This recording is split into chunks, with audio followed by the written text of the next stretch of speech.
കൊലവിളി പ്രസംഗവുമായി കണ്ണൂരിലെ ബി.ജെ.പി. നേതാവ് ആക്രമണം തുടർന്നാൽ CPIM നേതാക്കളുടെ വീടുകൾക്ക് ബോംബെറിയുമെന്ന് കണ്ണൂർ നോർത്ത് ജില്ലാ സെക്രട്ടറി അർജുൻ മാവലക്കണ്ടി. CPIM നേതാക്കളുടെ വീടും മക്കൾ എവിടെയാണ് പഠിക്കുന്നതെന്നും അറിയാമെന്നും ഭീഷണി. വേണ്ടിവന്നാൽ നിയമം കയ്യിലെടുത്ത് നടപ്പാക്കുമെന്നും അർജുൻ മാവലക്കണ്ടി. എല്ലാ രീതിയിൽ തന്നെ തിരിച്ചടിക്കാൻ നമുക്ക് സാധിക്കും. അത് നമ്മൾ ചെയ്തിരിക്കും എന്നുള്ള കാര്യത്തിൽ യാതൊരുവിധ സംശയവും ഇവിടെയുള്ള പോലീസ് ഉദ്യോഗസ്ഥന്മാർക്കോ സിറ്റിസൺകാർക്കോ വേണ്ട. നിങ്ങൾ തുടങ്ങിവെച്ച ഈ യുദ്ധം ഇത് അവസാനിപ്പിക്കുക ഞങ്ങൾ തന്നെയായിരിക്കും. ഇവിടെയുള്ള local secretary, branch secretary, area secretary എല്ലാവരെയും ഞങ്ങൾക്കറിയാം. എല്ലാവരുടെ വീടുകളും ഞങ്ങൾക്കറിയാം. ഓരോരുത്തരുടെയും വീട്ടിൽ ബോംബെറിയാൻ ഞങ്ങൾക്ക് സാധിക്കും. നിങ്ങളുടെ മക്കൾ എവിടെ പഠിക്കുന്നു, നിങ്ങളുടെ മക്കൾ എവിടെയെല്ലാം പോകുന്നു, ഇതൊക്കെ ഞങ്ങൾക്കറിയാം. ഞങ്ങളുടെ ഈ ക്ഷമ പരീക്ഷിച്ച് മുന്നോട്ട് പോകാനാണ് നിങ്ങൾ ഉദ്ദേശിക്കുന്നതെങ്കിൽ നിങ്ങളുടെ കണ്ണിൽ നിന്നല്ല, നിങ്ങളുടെ നെഞ്ചത്ത് നിന്ന് കണ്ണീരേൽപ്പിക്കാൻ ഞങ്ങൾക്ക് സാധിക്കും. അത് ഞങ്ങൾ ചെയ്യുമെന്ന് മാത്രം ഈ അവസരത്തിൽ ഇവിടെയുള്ള പോലീസ് ഉദ്യോഗസ്ഥന്മാരോട് ഓർമ്മിപ്പിക്കുകയാണ്. വിവരങ്ങളുമായി നിഖിൽ അളവൂരുണ്ട്. നിഖില്, പൊതുമധ്യത്തിലാണ് കൊലവിളി പ്രസംഗം ഇമ്മട്ടിൽ നടത്തുന്നത്. ഇതിൽ പോലീസ് എന്തെങ്കിലും നടപടി സ്വീകരിച്ചിട്ടുണ്ടോ? പോലീസിനെതിരെയും നടത്തുന്നുണ്ട് ആ മട്ടിലുള്ള കൊലവിളി പ്രസംഗത്തിൽ പരാമർശങ്ങൾ. എന്താണ് വിശദാംശങ്ങൾ?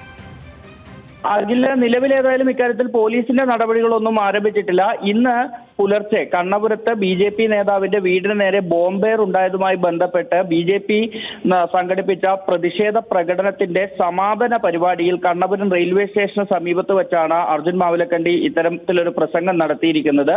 CPIM-ന്റെ നേതാക്കൾ, അത് പ്രത്യേകിച്ചും branch secretary, local secretary, area secretary തുടങ്ങി എല്ലാവരെയും തങ്ങൾക്കറിയാം. അവരുടെയൊക്കെ വീടുകൾ എവിടെയാണെന്നറിയാം.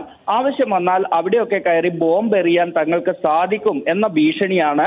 മറ്റൊന്ന്, ഇവരുടെയൊക്കെ മക്കൾ എവിടെയാണ് പോകുന്നത്, എവിടെയാണ് പഠിക്കുന്നത് തുടങ്ങിയ എല്ലാ വിവരങ്ങളും തങ്ങളുടെ കയ്യിലുണ്ടെന്ന് പറയുന്നതും ഭീഷണിയുടെ സ്വരത്തിൽ തന്നെയാണ്. ഇതിനൊപ്പമാണ് ഈ പറഞ്ഞതുപോലെ പോലീസിനെതിരെ കൂടി പറയുന്നത്. പോലീസ് ഇക്കാര്യത്തിൽ കൃത്യമായി ഇടപെടുന്നില്ല എങ്കിൽ, നിയമപരമായ നടപടികൾ സ്വീകരിക്കുന്നില്ല എങ്കിൽ തങ്ങൾ നിയമം കയ്യിലെടുക്കും.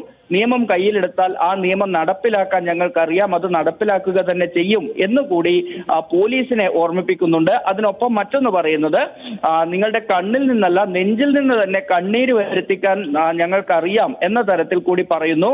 ഈ കണ്ണപുരം മേഖലയിൽ BJP CPIM പ്രവർത്തകർ തമ്മിൽ ചെറിയ സംഘർഷങ്ങൾ നിലനിൽക്കുന്നുണ്ട്.